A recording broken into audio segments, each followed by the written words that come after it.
এটা খাসির চর্বি নাকি শীতে কারোর গায়ে দেওয়া চাদর? আসলে ব্যাপারটা হচ্ছে আজ আমরা সবাই মিলে পিকনিক করব, কিন্তু আমরা তিনজন ছাড়া এখনো কেউই আসেনি। তাই যা খাবার ছিল আমরা তিনজনই সারিয়ে দিলাম। মালটা এসে বলছে আমাকে না দিয়ে তোরা সব নিজেরাই খেয়ে নিলি। আমি বললাম তা তোদের এত দেরি হলো কেন, বাবার বিয়ে দেখছিলি? মালটা দেখি দাঁত বের করে করে হাসছে। আমি বললাম অত দাঁত না বের করে তাড়াতাড়ি পকলার মাংসটা ধুয়ে ফেল। এ বললো ভাই ছ্যাবলাস না, রাত হচ্ছে, তাড়াতাড়ি করে সবকিছু গুছিয়ে নে।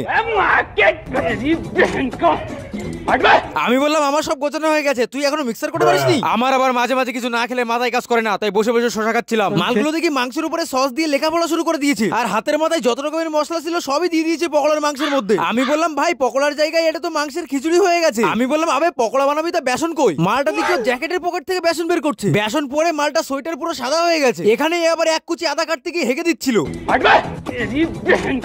মালটা আমাকে বলল সালা তুই তো কোনো কাজ করছিস না, যা বাইরে যা। আমি বললাম আব্বে সালে রান্নার সময় এক গাদা লঙ্কা দিয়ে দেবো, কেন্দে মরে যাবে। মালগুলো দেখি খাসির মাংস ম্যারিনেশনের সময় কার ছেঁড়া চাদর টেনে বের করেছে। আমি বললাম ভাই মাংসের ভিতরে চাদর কোথা থেকে এলো? এ বললো তোমরা সাবস্ক্রাইব করে দাও, মালটার মাথা খারাপ হয়ে গেছে।